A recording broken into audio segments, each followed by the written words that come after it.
दोस्तों इस वीडियो में हम लोग पैरेलल प्लेट कैपेसिटर का डेरिवेशन करने जा रहे हैं।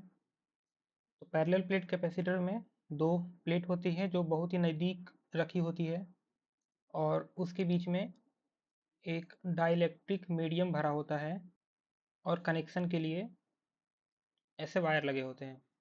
तो यहाँ पे कैपेसिटेंस ऐसे डिफाइन किया जाता है, इसको C से डिनोट करते हैं और ये होता है Q बाय V। आइए समझते हैं Q और V कौन सा है। तो जब हम इस वायर के थ्रू करंट फ्लो होता है तो ये चार्ज हो जाता है ऐसे करके। तो इधर अगर पॉजिटिव चार्ज हुआ तो इधर नेगेटिव चार्ज होगा। इस प्लेट पे जो टोटल चार्ज है वो है Q। अब ये चार्ज होने के बाद दोनों के बीच में कुछ वोल्टेज आ जाएगा, उस वोल्टेज को हम डिनोट करते हैं V से। इन दोनों के बीच में ये हायर पोटेंशियल पे है, ये लोअर पोटेंशियल पे है, तो इसके बीच में कुछ वोल्टेज डिफरेंस आ गया है, उसको हम लोग दिखा रहे हैं V से। तो यही Q और V का रेशियो लेने पर आता है हमारा कैपेसिटेंस।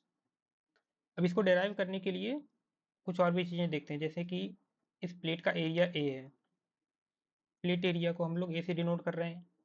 ये जो डाइलेक्ट्रिक है उसका रिलेटिव परमिटिविटी ई आर से डिनोट करते हैं। फ्री स्पेस की परमिटिविटी ई नोट से डिनोट की जाती है। उसके बाद ये जो दोनों प्लेट के बीच का जो गैप है, ये गैप है डी। तो यहाँ पे जो डाइलेक्ट्रिक का थिकनेस है जो दोनों प्लेट के बीच में भरा हुआ है उसकी थिकनेस है डी। तो फाइनली हमारा गोल ये है कि कैपेसिटेंस निकालने के लिए हमें क्यू बाई वी का रेशियो लेना पड़ेगा। तो चलिए देखते हैं क्यू से वी तक कैसे पहुँचा जाए। तो यहाँ पे हम इस कॉन्सेप्ट को लेके चलते हैं कि आपके पास दो प्लेट है। एक प्लेट पे अगर सरफेस चार्ज डेंसिटी सिग्मा है तो इसकी वजह से इधर और इधर इलेक्ट्रिक फील्ड बनेगा। अगर दूसरे प्लेट पे नेगेटिव सिग्मा है तो भी इलेक्ट्रिक फील्ड बनेगा, लेकिन अपोजिट डायरेक्शन में। तो अगर आप देखो तो यहाँ पे तीन रीजन बन रहे, रीजन 1, रीजन 2 एंड रीजन 3। पहले वाले रीजन में क्या हो रहा है कि सिग्मा की वजह से इलेक्ट्रिक फील्ड इधर है और माइनस सिग्मा की वजह से इलेक्ट्रिक फील्ड इधर है, तो दोनों आपस में कैंसिल हो जाते हैं। अगर इस एरिया में देखें तो सिग्मा की वजह से इलेक्ट्रिक फील्ड इधर है और माइनस सिग्मा की वजह से भी इलेक्ट्रिक फील्ड उधर ही है, तो दोनों ऐड हो जाएगा। फिर जब इधर आओगे तो आप देखोगे कि दोनों कैंसिल हो चुका है। इसका मतलब जो बीच वाला जो मिडिल वाला एरिया है सिर्फ उसी में इलेक्ट्रिक फील्ड रहता है और आउटसाइड में इलेक्ट्रिक फील्ड कैंसिल हो जाता है। तो इस फैक्ट को हम यूज कर सकते हैं कैपेसिटेंस निकालने के लिए। तो उसके लिए हमें इलेक्ट्रिक फील्ड कैलकुलेट करना पड़ेगा। Electric field between the plates. तो यहाँ पे दोनों प्लेट की वजह से इलेक्ट्रिक फील्ड बन रहा है, तो हर प्लेट की वजह से इतना इलेक्ट्रिक फील्ड बनता है। इलेक्ट्रिक फील्ड हर प्लेट की वजह से इतना बनेगा, sigma by 2 epsilon nought epsilon R. ये इसका एक्सप्रेशन होता है।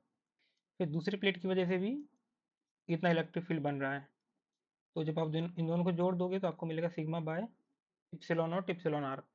अब सिग्मा है सरफेस चार्ज डेंसिटी, तो उसको लिखा जा सकता है Q divided by plate area, और बाकी तो ये है ही epsilon nought epsilon are.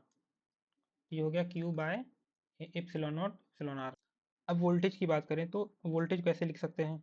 Voltage होता है इलेक्ट्रिक फील्ड इनटू डिस्टेंस। अगर इलेक्ट्रिक फील्ड यूनिफॉर्म है तो डायरेक्टली ऐसे लिख सकते हैं, तो प्लेट के अंदर इलेक्ट्रिक फील्ड यूनिफॉर्म होता है, तो यहाँ पे हम डायरेक्टली लिख सकते हैं ई इंटू डी।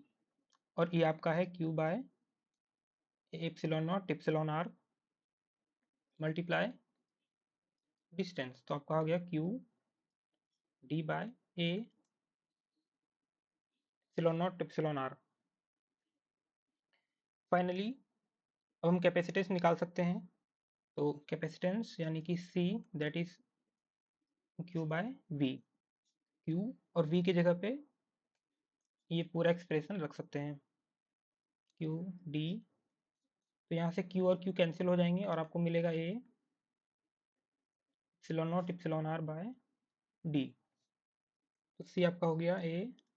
ये है capacitance of parallel plate capacitor, जहाँ पे A आपका है प्लेट का एरिया, D डाइलेक्ट्रिक का thickness, epsilon nought free space का परमिटिविटी और ई आर है जो बीच में डाइलेक्ट्रिक मीडियम है उसका रिलेटिव परमिटिविटी।